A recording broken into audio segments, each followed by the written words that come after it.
యేసే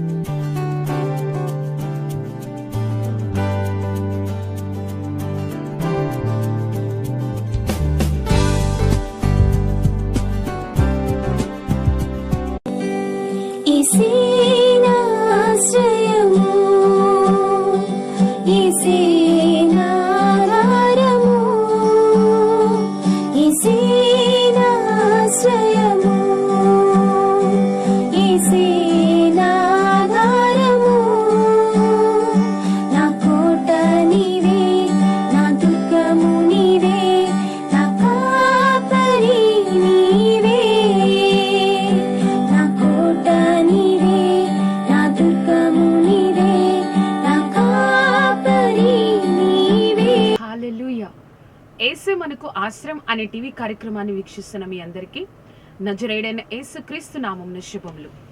ఎలా ఉన్నారండి? దేవుడు తన రెక్కల చాటున మనల్ని భద్రపరిచి మరొక వారాన్ని మనకు అనుగ్రహించిన దేవాది దేవునికి సమస్తమైన మహిమ, ఘనత, ప్రభావాలు కలుగును గాక. ఈ యొక్క కార్యక్రమాన్ని వీక్షిస్తూ దేవుడు మాతో మాట్లాడుతున్నారు అని తెలియజేస్తున్న విధానాన్ని బట్టి సమస్తమైన మహిమ, ఘనత, ప్రభావాలు దేవునికి మాత్రమే చెల్లును గాక. ఈ యొక్క కార్యక్రమం యొక్క సమయంని ఒక్కసారి నేను మీ అందరికీ తెలియచేయాలనుకుంటున్నానండి. ఒక నెల క్రితం వరకు ఈ యొక్క కార్యక్రమం గురువారం సాయంత్రం 5:30కు వచ్చేది. కానీ ఇప్పటి నుంచి శుక్రవారం ఉదయం 6:30 ప్రతి శుక్రవారం ఉదయం 6:30 ప్రసారం అవుతుంది. అంతేకాకుండా శనివారం రాత్రి 10:30 ఈ యొక్క కార్యక్రమం ప్రసారం అవుతుందండి. ఈ యొక్క మార్పును గమనించండి. అనేక మందికి ఈ యొక్క కార్యక్రమం గురించి తెలియచేయండి, పరిచయం చేయండి. ఈ వారం కూడా దేవుడు మనతో మాట్లాడాలని ఆశిస్తూ ఉన్నారండి.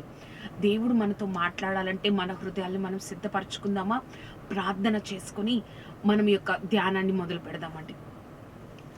సర్వోన్నతుడా, సర్వాధికారి, పరిశుద్ధాత్మదేవ, ఆశ్చర్యకరుడా, అద్భుతకరుడా యేసయ్యా, ఒక్కసారి ప్రభా జ్ఞాపకం చేసుకోనండి. నీ సన్నిధి మా మధ్యలో ఉంచండి ప్రభా. నువ్వు ఎవరితో ఏమి మాట్లాడాలనుకుంటున్నావో తండ్రి, నీ బిడ్డల్ని ఎవరిని సిద్ధపరిచావో ఆశ్చర్యకరుడా, నీ బిడ్డలందరితో నువ్వు మాట్లాడండి దేవా. నీ నామాన్ని ఘనపరచుకొనండి సర్వాధికారి. నువ్వు తోడుగా ఉండి నడిపించండి ఆశ్చర్యకరుడా. నీ కృపా రెక్కల క్రింద భద్రపరచండి. నీకు స్తోత్రం యేసయ్యా. నీ నామాన్ని ఘనపరచుకొనండి. నీకు స్తోత్రం సర్వాధికారి. నీకు స్తోత్రమయ్యా, నీకు వందనాలు. పరిశుద్ధాత్మ దేవా తండ్రి, మా అందరితో మాట్లాడి ప్రభా, నీ యొక్క ఆత్మతో నింపి ప్రతి ఒక్కరూ నీ సన్నిధిని అనుభవించాలి. నువ్వే కార్యం జరిగించి కేవలం నీ నామాన్ని ఘనపరచుకొనగలరని నజరేయుడైన యేసుక్రీస్తు నామమున అడిగి వేడుకొంచున్నాం తండ్రి. Amen, amen, amen. ఈ వారము మన యొక్క వాక్య ప్రసంగ అంశంగా 1 కొరింథీయులకు రాసిన పత్రిక 2వ అధ్యాయము 4వ వచనం. 1 కొరింథీయులకు రాసిన పత్రిక 2వ అధ్యాయము 4వ వచనం. మీ విశ్వాసము మనుషుల జ్ఞానమును ఆధారము చేసుకొనక దేవుని శక్తిని ఆధారము చేసుకొని ఉండవలెను. మరొకసారి చదువుదామండి. మీ యొక్క విశ్వాసము మనుషుల జ్ఞానమును ఆధారము చేసుకొనక దేవుని యొక్క శక్తిని ఆధారం చేసుకొనవలెను.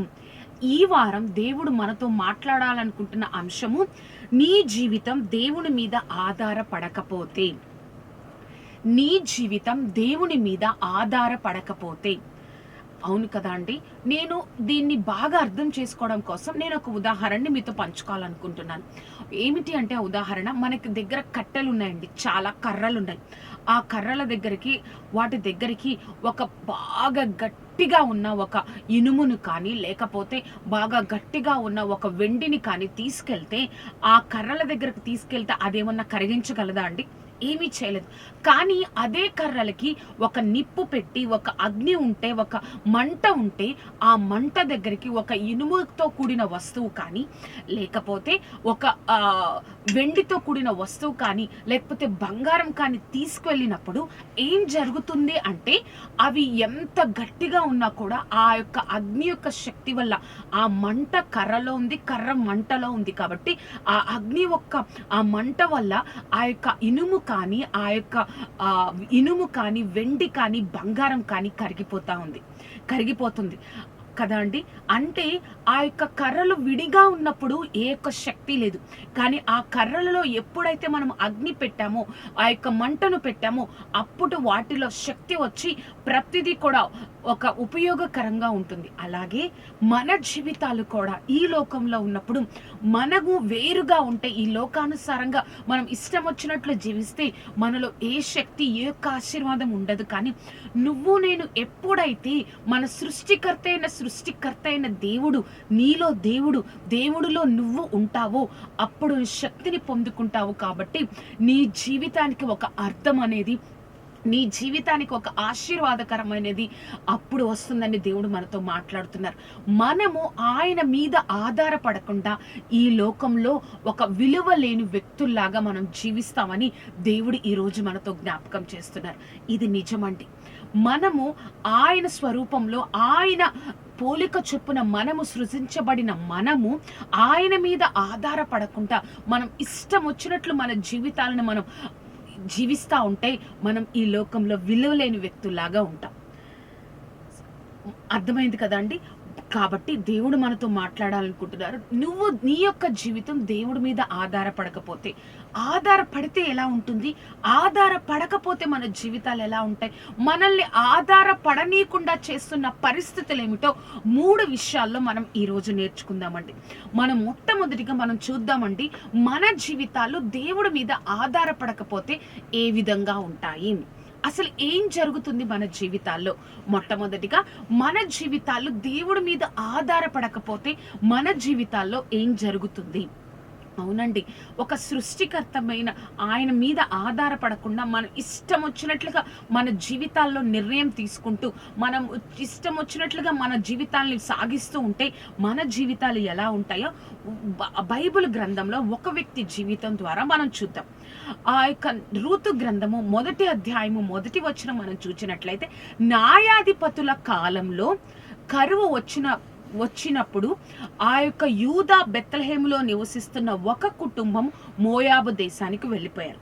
చూడండి, న్యాయాధిపతుల కాలంలో దేవుడు ఏం చేశారంటే, తన ప్రజలైన ఇశ్రాయేల్ ప్రజల్ని శత్రువులకు అప్పగించిన వారు భయంకరమైన కరువులో ఉన్న మరలా వాళ్ళు ఎప్పుడైతే దేవుడికి మొరపెడతారో, ఎప్పుడైతే దేవుడి వైపు తిరుగుతూ ఉంటారో, మరలా వారిని దేవుడు ఆ యొక్క శత్రువుల చేతుల నుంచి, ఆ కరువుల నుంచి, ఆ కన్నీటిలో నుంచి దేవుడు బయటకు తీసుకురావడం మనమందరికీ తెలుసు. ఆ టైంలో కరువు వచ్చినప్పుడు వారు దేవుడి వైపు చూడకుండా తన సొంత నిర్ణయాన్ని ఆ కుటుంబం తీసుకొని ఏం చేసిందో తెలుసా అండి, వేరే దేశానికి, మోయాబు దేశానికి వెళ్ళిపోయారు. ఇప్పుడు చూడండి, ఒక క్రైస్తవులుగా మనం ఉన్నప్పుడు, ఒక దేవుని బిడ్డలుగా మనం ఈ లోకంలో జీవిస్తున్నప్పుడు, ఒక దేవుణ్ణి నమ్ముకొని దేవుని మీద ఆధారపడకుండా మనం నిర్ణయాలు తీసుకున్నప్పుడు మన జీవితాలు ఎలా ఉంటాయో తెలుసు కదా. ఇప్పుడు మనం ఒకటి ఆలోచిద్దామండి, ఆయనకి తెలియకుండా మన జీవితంలో ఏదైనా వస్తుందా? ఆయనకు తెలియకుండా మన జీవితంలో ఏదైనా మన జీవితంలో జరుగుతుందా? ఒక్కటి గుర్తుపెట్టుకోండి, మన తల వెంట్రుకలన్నీ లెక్కింపబడి ఉన్నవని బైబిల్ గ్రంథంలో దేవుడు సెలవిస్తూ ఉంటే, ఆయనకి తెలియకుండా మనలో ఉన్న మన యొక్క సమస్యలు, బాధలు, కన్నీరు ఆయనకి తెలియకుండా మనం ఏమన్నా అనుభవించగలమా అండి? ఆయనకి తెలియకుండా మన జీవితంలో రావడానికి ఆస్కారం ఉందా?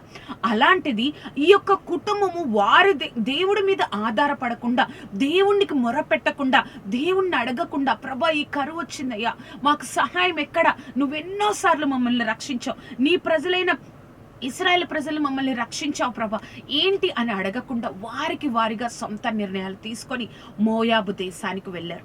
ఆ మోయాబు దేశానికి వెళ్ళినప్పుడు లోకం వైపు మనం చూచినప్పుడు, సమస్యలు వచ్చినప్పుడు, బాధలు వచ్చినప్పుడు, మనం లోకం వైపు మనం చూచినప్పుడు బైబిల్లో ఒక వాక్యము మనల్ని ఈ విధంగా అంటుందండి. ఒకసారి చూద్దామండి. బైబిల్లో మనం చూచినట్లయితే యెషయా గ్రంథము 31వ అధ్యాయము 1వ వచనం. యెషయా 31వ అధ్యాయము 1వ వచనం.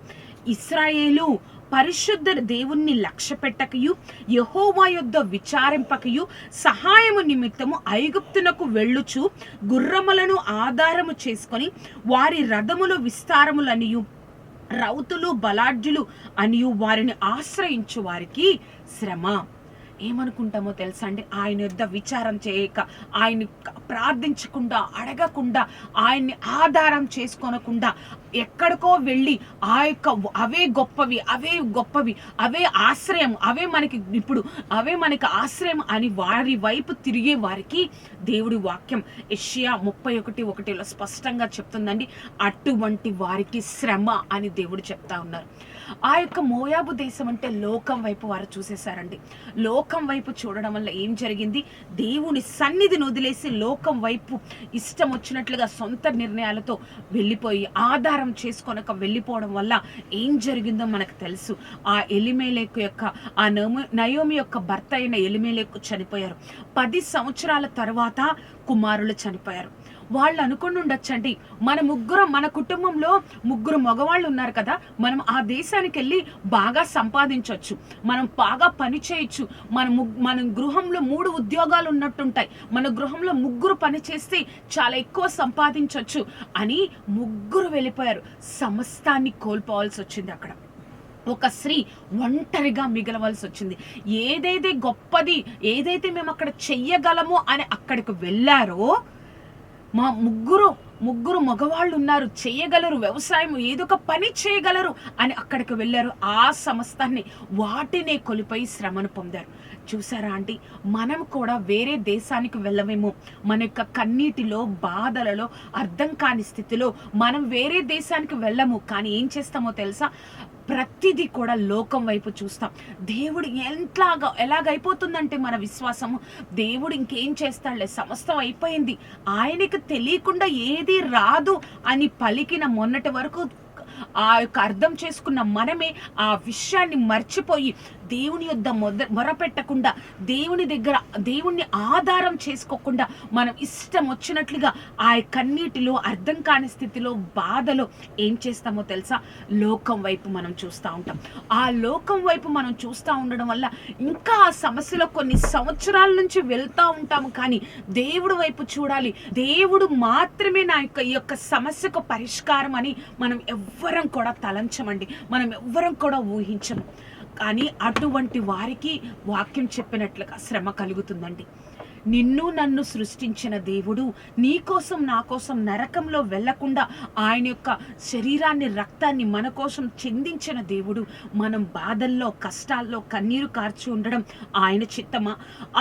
అది ఎందుకు వచ్చిందో, మనం చేసిన తప్పు వల్ల, అవిధేయత వల్ల, పాపం వల్ల వచ్చిందా, దేవుడి యొక్క ఆ యొక్క పరీక్ష వల్ల వచ్చిందా, సాతాను శోధన వల్ల వచ్చిందా? దేవుడి యొద్ద మాత్రమే పరిష్కారం దొరుకుతుందండి. ఆయన యొద్ద విచారణ చేయక, ఆయన మీద ఆధారపడకుండా మనం లోకం వైపు చూసామా, మనం అనేక శ్రమలను అనుభవించాల్సి వస్తుంది. మన యొక్క వాక్య ప్రసంగ అంశం, నీ జీవితం దేవుని మీద ఆధారపడకపోతే, మొట్టమొదటిగా మనం చూసాం కదండి, మన జీవితం దేవుని మీద ఆధారపడకపోతే ఏం జరుగుతుందో చూసాం. రెండవదిగా, మన జీవితాలు దేవుని మీద ఆధారపడితే ఏం జరుగుతాయి. అవును కదా అండి, నిజంగా మనం దేవుడి మీద ఆధారపడకపోతే సమస్తాన్ని కోల్పోతామని మనం చూసాం. మరి నిజంగా దేవుడి మీద ఆధారపడితే ఏమి అర్థం కాని స్థితిలో, అయోమయ స్థితిలో, ఇంకా నాకు దిక్కెవరు లేరు ప్రభా, నువ్వే నా దిక్కు అని ఆయన మీద ఆధారపడితే మన జీవితాలు ఏ విధంగా ఆశీర్వదింపబడతాయో అదే రూతు గ్రంథంలో రూతు యొక్క జీవితాన్ని మనం చూద్దామండి. వారు ఏ యొక్క దేశానికి వెళ్ళారండి? రూతు ఎవరండి? మోయాబీ దేశస్తురాలు. అసలు ఈ మోయాబీలు అంటే ఎవరండి? మనకు అందరికీ తెలుసండి. ఆదికాండము 19వ అధ్యాయము మనం చదివినట్లయితే ఎలా అయితే లోతు యొక్క కుమార్తెలు ఈ లోకం దృష్టిలో, దేవుని దృష్టిలో పాపం చేయడం ద్వారా లోతు పెద్ద కుమార్తె ద్వారా పుట్టిన కుమారుడు మోయాబు వంశస్థులందరికీ మూల పురుషుడు. అటువంటి వంశస్థులండి మోయాబు వంశస్థులు. అంటే దేవుని దృష్టిలో, లోకము దృష్టిలో వారు ఎంతగానో పాపం చేసిన వారిని దేవుడు ఏ విధంగా చూస్తున్నాడో తెలుసా? వారు దేవుని దృష్టిలో ఎలా ఉన్నారో తెలుసా అండి? ఒకసారి ఒక వాక్యాన్ని మనం చదువుదామండి. ద్వితీయోపదేశ కాండం 23వ అధ్యాయము 3వ వచనం. ద్వితీయోపదేశ కాండము 23వ అధ్యాయము 3వ వచనం. అమ్మోనీయుడే కాని, మోయాబీయుడే కాని యెహోవా సమాజంలో చేరకూడదు, వారిలో 10వ తరము వారైనను ఎన్నడూను యెహోవా సమాజంలో చేరకూడదు. చూసారండి. అమ్మోనీలు ఎవరంటే లోతు కుమార్తె చిన్న కుమార్తె యొక్క కుమారుడు. మోయాబీలు ఎవరంటే లోతు పెద్ద కుమార్తె యొక్క కుమారుడు. ఆ యొక్క అమ్మోనీలు కానీ మోయాబీలు కానీ దేవుని సమాజంలో దేవుని సన్నిధికి 10 తరాలు తర్వాత కూడా రాకూడదు. అసలు వాళ్ళు దేవుడు అటువంటి శాపంలో ఉన్న మోయాబీ దేశం అండి. అటువంటి శాపంలో ఉన్న మోయాబీరాలు రూతు. కానీ కొన్ని రోజుల తర్వాత ఆ యొక్క యూదా బెత్లెహేములో దేవుడు తన ప్రజలను దర్శించారు, ఆ కరువు పోయినది అని వినినప్పుడు నయోమి అక్కడ నుంచి బయలుదేరి యూదా బెత్లెహేముకు రావడానికి బయలుదేరినప్పుడు ఆ ఇద్దరు కోడలు కూడా ఆవిడతో పాటు వచ్చినప్పుడు ఆ ఇద్దరు కోడలతో నయోమి చెప్తుంది కదా, మీరు తిరిగి మీ దేశానికి వెళ్ళిపోయినప్పుడు మనకందరికీ తెలుసు ఓర్పా తిరిగి వెళ్ళిపోతుంది. కానీ రూతు వచ్చింది. ఏమి ఆశించి రూతు వచ్చిందండి? నేను అక్కడికి వస్తే నాకేదో జరుగుతుంది అని ఆశించలేదండి. నేను అక్కడికి వస్తే నాకు పెళ్ళవుతుంది, నేను అక్కడికి వస్తే నేను సృష్టికర్త జీవితంలో ఒక ముఖ్యమైన పాత్రగా ఉంటాను, ఒక గొప్ప స్త్రీగా ఈ లోకరక్షకుడు రావడానికి దేవుడు నన్ను వాడుకుంటాడు అని ఏదో ఆశించి, అవన్నీ తనకి ఏమీ తెలియదండి. కానీ నేను ఒక శాపగ్రస్తమైన వంశస్థురాలను, నేను ఒక శాపగ్రస్తమైన వంశంలో పుట్టాను. అంతేకాదు ఎవ్వరు కూడా 10 తరాల వరకు కూడా దేవుని సమాజంలో ఎవ్వరు రాకూడదు. కానీ నేను మాత్రం ఏ స్థితి ఉన్నా కూడా ఇప్పటి వరకు నేను అనుభవించిన ఆ యొక్క శాపం చాలు.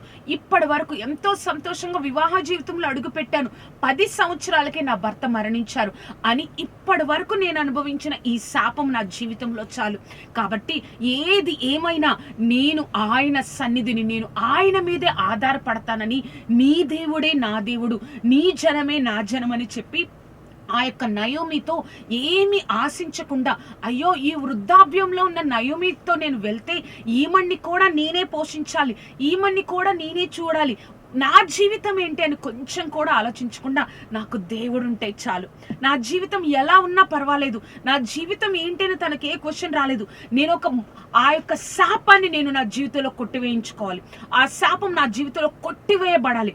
కాబట్టి నేను పూర్తిగా దేవుడి మీద ఆధారపడుతున్నానని ఆ యొక్క శాపంలో ఉన్న ఆ యొక్క మోయాబు దేశాన్ని వదిలేసి యూదా బెత్లెహేములో వచ్చేసిందండి. పూర్తిగా దేవుడి మీద ఆధారపడిపోయింది. పూర్తిగా ఏం జరుగుతుందో తనకి తెలీదు. పూర్తిగా నాకు దేవుడు మాత్రమే కావాలి, నా ఈ శాపం చాలు, నేను ఇలా చనిపోయినా చాలు, కానీ నాకు దేవుడు కావాలి అని ఆయన మీద ఆధారపడి మోయాబు దేశానికి వచ్చినప్పుడు సృష్టికర్త వదిలేశారా అండి? ఆ యొక్క బోయాజునిచ్చి వివాహం చేశారు. తర్వాత వారి యొక్క వంశంలో నుంచే చూడండి, మోయాబీరాలు యూదుడైన బోయాజు, తర్వాత దావీదు, తర్వాత ఈ సృష్టికర్త అయిన యేసుక్రీస్తు పుట్టారు. అంతేకాకుండా రూతు, ఆ యొక్క రూతు యొక్క పేరును మత్తయి సువార్త మొదటి అధ్యాయంలో మొదటి పుస్తకమైన మొదటి అధ్యాయంలోనే ఆ యొక్క యేసుక్రీస్తు వంశావళిలో రూతు ఉంటుందండి. రూతు అనే పేరు ఉంటుంది. చూసారా అండి? దేవుని మీద ఆధారపడితే మనము మన యొక్క అర్థం కాని స్థితిలో, మన యొక్క కన్నీటిల్లో, మన యొక్క బాధలలో మనం దేవుని మీద ఆధారపడితే తరతరాలకు దేవుడు మనల్ని ఆశీర్వాదకరంగా చేస్తారు. మన జీవితాల్లో ఇదే లోపిస్తూ ఉందండి. ఎన్నో సమస్యల వైపు చూస్తాము, ఎన్నో బాధల వైపు చూస్తాము. ఆ రూతు కూడా ఓర్పాలాగా, అయ్యో నా జీవితం అయిపోయింది, ఇంకా నా తల్లిదండ్రుల దగ్గరకు వెళ్ళిపోతాను, మరలా నాకు వివాహం అవుతుంది అన్న ప్రశ్న కూడా, అన్న ఆలోచన కూడా ఆ సమయంలో రాకూడదు. విధవరాలుగా ఉండిపోవాలి. కానీ దేవాది దేవుడు ఆ విషయాన్ని కూడా కొట్టివేసి యూదా బెత్లెహేముకు వచ్చిన తర్వాత దేవాది దేవుడు తనని ఆశీర్వదించారు, వివాహం జరిగించారు, గర్భఫలాన్ని ఇచ్చారు. ఒక సృష్టికర్తకు ఈ లోకంలో రావడానికి ఆ యొక్క గర్భాన్ని, ఆ యొక్క జీవితాన్ని దేవుడు వాడుకున్నాడండి. అదంతా ఎందుకు జరిగిందో తెలుసా? పూర్తిగా నాకు దేవుడు మాత్రమే కావాలి, నేను దేవుడి మీద మాత్రమే ఆధారపడతాను అనినప్పుడు తన ఈ విధంగా జీవించిందా రూతు అన్న ఆలోచన లేకుండా తనని అంత గొప్పగా ఆశీర్వదించిన గొప్ప దేవుడు. నువ్వు ఏ బాధల్లో ఉన్నావు, ఏ కష్టంలో నువ్వు వెళ్తా ఉన్నావు, ఇంకా ఎందుకు లోకం వైపు చూస్తున్నావు, ఇంకా ఎందుకు నా జీవితం ఇంత శాపంలో ఉంది, నా జీవితం ఇంతే అని నువ్వు ఎందుకు అనుకుంటున్నావు? ఒక్కసారి దేవుడి మీద ఆధారపడవచ్చు కదా, ఒక్కసారి నీ జీవితాన్ని దేవుడికి అర్పించవచ్చు కదా. ప్రభా, నా జీవితం ఈ శాపం చాలయ్యా, ఈ యొక్క బాధలు చాలు ప్రభా, నా జీవితాన్ని నీకు అర్పిస్తున్నాను. లోకస్తులందరూ ఎలా ఆశీర్వదింపబడతారు అనుకుంటున్నారు, కానీ నీకు అసాధ్యం కాదు కదా ప్రభా అని ఆయన యొక్క పాదాల మీద పడి కన్నీరు కార్చినట్లయితే, ఆయన సన్నిధిలో నీ హృదయాన్ని కృమ్మరించినట్లయితే దేవుడు మనల్ని విడిచిపెట్టడండి. మన యొక్క వాక్య ప్రసంగ అంశము, నీవు దేవుడి మీద ఆధారపడకపోతే, మన యొక్క ఫస్ట్ పాయింట్ మనం చూసినట్లయితే, నువ్వు దేవుడి మీద ఆధారపడకపోతే ఏం జరుగుతుంది, దేవుని మీద ఆధారపడితే మనం ఏం జరుగుతుందో మనం చూసాం. మూడవదిగా, మనల్ని దేవుడి మీద ఆధారపడకుండా చేస్తున్నవి ఏమిటో మనము గ్రహించాలి. ఇది చాలా ముఖ్యమండి. మనల్ని దేవుడి మీద ఆధారపడకుండా చేస్తున్నవేమిటో మన జీవితాల్లో మనం గ్రహించాలి. చాలా విషయాలలో మనం చాలా జాగ్రత్తగా ఉండాలండి. ప్రతిరోజు ప్రార్థన, వాక్యము, ఈ వాటిని మనం నిర్లక్ష్యం చేయడం వల్ల ఆయన శక్తి మీద, ఆయన యొక్క గొప్పతనం మీద మనం ఆయన శక్తి మన హృదయాల్లో ఉండకపోవడం వల్ల, మన హృదయాల్లో ఎక్కువగా అవిశ్వాసం రావడం వల్ల మనం ఆయన మీద ఆధారపడలేకపోతున్నాం. కాబట్టి ప్రతిరోజు అన్నం తినకుండా ప్రతిరోజు మనం చేయాల్సిన పనులు చేయం. మరి ఎందుకండి ప్రార్థనని, వాక్యాన్ని పక్కన పెట్టేస్తున్నాం? మరి ఎందుకండి మనకి ఈ లోకంలో బ్రతకడానికి కావలసిన ధైర్యాన్ని, ఈ లోకంలో బ్రతకడానికి కావలసిన సంతోషాన్ని, సమాధానాన్ని, తీసుకెళ్లాల్సిన ఆ యొక్క ధైర్యాన్ని, ఒక మనిషి పక్కనున్నట్లు మనల్ని నిలబెట్టగలిగే గొప్ప శక్తిని మనం ఎందుకండి నిర్లక్ష్యం చేస్తున్నాం? ఆ నిర్లక్ష్యం చేయడం వల్లే, వాక్యాన్ని, ప్రార్థనను నిర్లక్ష్యం చేయడం వల్లనే మనము ఆ యొక్క శక్తి మీద ఆధారపడలేక కొన్ని విషయాలలో మన సొంత నిర్ణయాలు తీసుకొని ఇంకా కష్టాలలో, బాధలలో, కన్నీటిలో మనం మునిగిపోతూ ఉన్నాం. ఎన్ని రోజులు ఎంతో ఆసక్తిగా ఆయన సన్నిధికి వెళ్ళేదానివి, ఎంతో ఆసక్తిగా ఉదయమే లేచి ప్రార్థన చేసేదానివి. ఈ కార్యక్రమం చూస్తున్న కొంతమంది అండి, దేవుడు చెప్తామంటున్నారు, కొంతమంది ఉదయమే లేచి దేవుని సన్నిధిలో ప్రార్థించిన వారు కొన్ని వారాల నుంచి, కొన్ని నెలల నుంచి వారు దేవుని సన్నిధికి వెళ్లకుండా, ప్రార్థించకుండా, ఏదో బతుకుతున్నామంటే బతుకుతున్నాం, అసంతృప్తి లేని జీవితంలో వారు వెళ్తున్నారని పరిశుద్ధాత్మ దేవుడు చెప్తా ఉన్నారు. ఎన్ని రోజులైందండి నువ్వు దేవుని మందిరంలో, దేవుని సన్నిధిలో నువ్వు ఆయనకు కనిపించి? ఎన్ని రోజులైందండి? ఒక్కసారి జ్ఞాపకం చేసుకోనండి. ఎన్ని రోజులైంది? ఇంకా ఎందుకు దేవుడికి దూరం అయిపోతావు? ఇంకా ఎందుకు అయ్యో ఏముందిలే, ఇంకా ఏముంది, నాకు ఈ ఆశీర్వాదం రావట్లేదు అని అనుకుని ఇంకా నిన్ను అవిశ్వాసంలోనికి తీసుకువెళ్ళాలని, ఇంకా నిన్ను అవమానకరమైన జీవితంలోనికి నిన్ను తీసుకువెళ్ళాలని సాతాను నిన్ను ట్రై చేస్తూ ఉంది, ప్రయత్నిస్తూ ఉంది. సాతానికి చోటివ్వద్దు. ఈ కార్యక్రమం నువ్వు శుక్రవారం చూస్తున్నావో, శనివారం చూస్తున్నావో, ఏ వారం చూస్తున్నావో, ఈ వారంలో నువ్వు దేవుని సన్నిధిలో కనబడాలి. ఇప్పుడే మోకరించి దేవుని సన్నిధిలో మోకరించి ప్రార్థన చేయాలి. అడగండి దేవుణ్ణి, ప్రభా నీ మీద ఆధారపడకుండా. అందుకే మనలాంటి వారి కోసమే బైబిల్లో ఒక వాక్యం ఉంటుందండి. యోహాను సువార్త 15వ అధ్యాయము 5వ వచనం. యోహాను సువార్త 15వ అధ్యాయము 5వ వచనం. నాకు దూరంగా ఉండి మీరేమీ సాధించలేరు. అవునండి, మనం ఏదో సాధించేస్తాం అనుకుంటున్నాం, మన జ్ఞానంతో, మన డబ్బుతో, మన పలుకుబడితో, మన ఆస్తితో. కానీ దేవుడు చెప్తున్నారు, అవన్నీ ఉన్నా కూడా నేను లేకపోతే నువ్వు ఏమీ సాధించలేవని సర్వశక్తిమంతుడైన దేవుడు మనకి ఈరోజు జ్ఞాపకం చేస్తున్నారు. కాబట్టి మనందరం కూడా దేవుడి మీద ఆధారపడనీయకుండా చేస్తున్న ప్రతి ఒక్క శోధనని, నీ ఫోన్ చూసుకుంటూ గంటలు గడిపేస్తున్నావా? దేవుడి యొక్క సన్నిధి కన్నా నీ ఫోనే నీకు ఎక్కువైపోయింది. దేవుడి యొక్క సన్నిధి కన్నా నీ యొక్క పనే నీకు ఎక్కువైపోయింది. ఇది ఏమీ కాదు. ఆ రోజు దేవుడికి ఇవ్వాల్సిన సమయాన్ని నువ్వు దేవుడికి ఇచ్చినట్లయితే దేవుడు తప్పకుండా ప్రతిరోజు ఆయన యొక్క శక్తితో నిన్ను నింపి దేవుడు నిన్ను బహు గొప్పగా దేవుడు నిన్ను ఆశీర్వదిస్తారు. ఆయన ఇప్పుడు చూసాం కదండి, ఆయన మీద ఆధారపడితే నీ యొక్క జీవితం ఏ విధంగా ఉంటుందో, ఆయన మీద ఆధారపడకపోతే నీ జీవితం ఎలా ఉంటుందో నిన్ను నువ్వు సరి చేసుకో. దేవుడు మాట్లాడుతున్నా కూడా దేవుని యొక్క మాటను నువ్వు నిర్లక్ష్యం చేసినట్లయితే ఎన్నో విషయాలలో నువ్వు కోల్పోవాల్సి వస్తుంటుంది. కాబట్టి దేవుడి మీద ఆధారపడిన జీవితాలు ఏ విధంగా ఉంటాయో, ఆధారపడిన జీవితాలకి ఎటువంటి శ్రమల గుండా వారు వెళ్ళాల్సి వస్తుందో దేవుని యొక్క వాక్యం ద్వారా దేవుడు మనతో మాట్లాడారు. ఇంకా నిర్లక్ష్యం చేయొద్దండి. దేవుడి వైపు మనం చూద్దాం.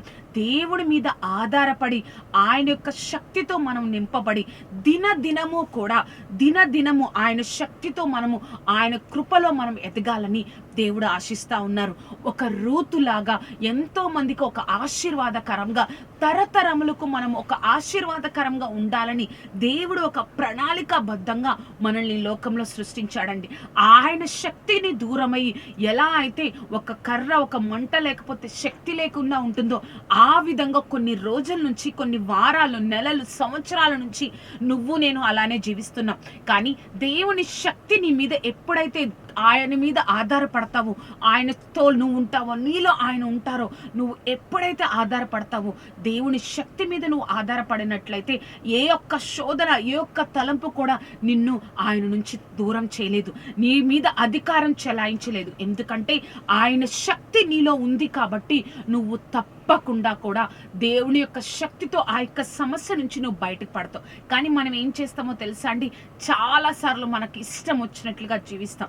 ఒక క్రైస్తవుని జీవితం ఎలాంటిదో తెలుసా అండి, మనకి మనం చనిపోవాలి అంటే మన ఆలోచనలు, మన తలంపులు, మన శక్తి కాదండి. ఆయన యొక్క ఆలోచనలు, ఆయన యొక్క తలంపులు, ఆయన శక్తితో నింపబడి ఈ లోకంలో అనేక మందికి ఒక వెలుగుగా ఉండాలని దేవుడు ఆశిస్తున్నాడు. కాబట్టి ఆ యొక్క ఆశీర్వాదాన్ని నువ్వు నేను పొందుకోవాలని దేవుడు తలుస్తున్నారు. కాబట్టి ఆయన శక్తి మీద ఆధారపడదామా? దేవుడు బతిమాలుకుంటున్నారు, మన వైపు చేతులు చాచి బతిమాలుకుంటున్నారు. ఇంకా ఎన్నాళ్ళు ఈ శాప జీవితంలో ఉంటావు? ఇంకా ఎన్నాళ్ళు ఈ అనారోగ్యంలో ఉంటావు? ఇంకా ఎన్నాళ్ళు యొక్క అర్థం కాని స్థితిలో ఉంటావు? ఇంకా ఎన్ని రోజులు యొక్క పరిస్థితుల గుండా వెళ్తావు? నా శక్తి మీద కొన్ని రోజుల వరకు ఆధారపడ్డావు, కానీ ఈ కొన్ని రోజుల నుంచి నీ సొంత నిర్ణయాలు, సొంత ఆశలు, సొంత కోరికలతో నీ జీవితాన్ని నాశనం చేసుకుంటున్నావు. నీ జీవితాన్ని ఇంకా కష్టాలలో, ఒక అవమానకరమైన జీవితంలో నిన్ను నువ్వు తీసుకువెళ్తున్నావు. కాబట్టి దేవుడు మనతోనే మాట్లాడుతున్నారండి. కాబట్టి వెనుతిరుగుదామా? లోబడదామా? ఆ దేవుడి మీద ఆధారపడనీయకుండా చేస్తున్న ప్రతి ఒక్క స్థితిని గ్రహించి దానిని దూరం చేసుకొని పరిపూర్ణంగా సజీవ యాగముగా మన యొక్క జీవితాలను ఆయనకు సమర్పించినట్లయితే దేవుడు తప్పకుండా మనల్ని లేవనెత్తి నిలబెట్టగలిగిన సమర్థుడండి. ప్రార్థన చేసుకుందాం. సర్వోన్నతుడా, సర్వాధికారి, పరిశుద్ధాత్మదేవ, నీ గొప్ప సన్నిధి మా మధ్యలో ఉంచయ్యా. ఆశ్చర్యకరుడా, అద్భుతకరుడా తండ్రి, ఈ కార్యక్రమాన్ని ఎవరైతే చూస్తున్నారో ప్రభా, ఒకప్పుడు బహు గొప్పగా నీ మీద ఆధారపడిన జీవితాలయ్యా, ఒకప్పుడు బహు గొప్పగా నీ శక్తిని చూపించిన జీవితాలయ్యా, ఎందుకనో తండ్రి యేసయ్యా ప్రభా ఆ యొక్క శక్తిని, ఆ యొక్క విశ్వాసాన్ని కోల్పోయి ఉన్నాం తండ్రి. మమ్మల్ని క్షమించి ప్రభా, నీ పాదాలు పట్టుకొని నీవే మా దిక్కయ్యా, నేను మీ మీద ఆధారపడాలి ప్రభా నీ వైపు చూస్తూ మొరపెడుతూ ఉండగా సర్వాధికారి వారిని జ్ఞాపకం చేసుకోనండి. ఏ శోధన ప్రభా బిడ్డల మీద అధికారం లేకుండా పూర్ణ హృదయంతో నీ మీద ఆధారపడి సర్వాధికారి ప్రభా, సర్వోన్నతుడా, నువ్వే కార్యం జరిగించి నీ నామాన్ని మహిమపరచుకోనండి. నీ శక్తి మీద వారు ఆధారపడడానికి, నీ కృపలో వారు నిలబడడానికి సహాయంను దయచేయండి దేవా. నీ కృపా రెక్కల క్రింద వారు భద్రపరచండి తండ్రి. ఎవరైతే కన్నీరు కార్చి ప్రభా తండ్రి హృదయం ప్రార్థన చేసుకొని ఎన్నో రోజులైందయ్యా, వాక్యం చదివి ఎన్నో రోజులైంది ప్రభా అని కన్నీరు కారుస్తున్నారు, మరలా ఆ శక్తి మీద ఆధారపడడానికి వారి సహాయంను దయచేయండి. నీ గొప్ప కృపను అనుగ్రహించండి, ఆశీర్వదించండి, ఆత్మీయ ఆశీర్వాదాలతో వారిని నింపండి, నీ కార్యాన్ని జరిగించుకోనండి ప్రభా. ప్రతిరోజు తండ్రి, ప్రతి వారం నీ సన్నిధిలో కనబడే ప్రభా అటువంటి భయభక్తులు కలిగిన జీవితాన్ని వారికి దయచేయండి. నీ కృపా రెక్కల క్రింద వారిని భద్రపరచండి, వర్తిల్లింపచేయండి. నీ గొప్ప కార్యంతో నింపి ప్రభా మరలా ఆత్మీయ ఆశీర్వాదాన్ని వారికి దయచేసి లేవనెత్తి నిలబెట్టి శక్తితో, బలముతో, విశ్వాసంతో, నిరీక్షణతో వారిని కాచి కాపాడి నిలబెట్టగలరని నజరేయుడైన యేసుక్రీస్తు నామమున అడిగి వేడుకొంచున్నాము తండ్రి. ఆమేన్, ఆమేన్, ఆమేన్. చూశారు కదండి, ఈ యొక్క కార్యక్రమాన్ని చూశారు కదా. ఈ యొక్క కార్యక్రమం మీకు ఆశీర్వాదకరంగా ఉన్నట్లయితే మీ యొక్క స్నేహితులకు, బంధువులకు ఈ యొక్క కార్యక్రమాన్ని పరిచయం చేయండి. ఈ యొక్క కార్యక్రమం ఈ కార్యక్రమం గురించి అనేక మందికి పరిచయం చేయండి.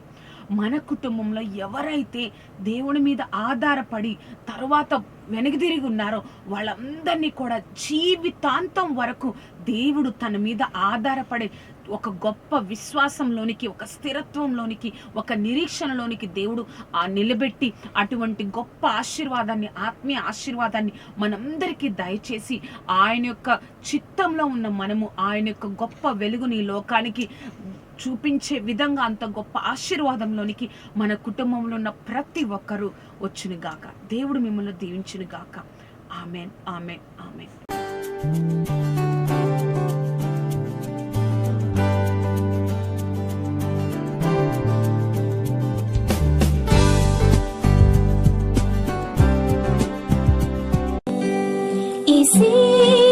ఈసీనాశ్రయము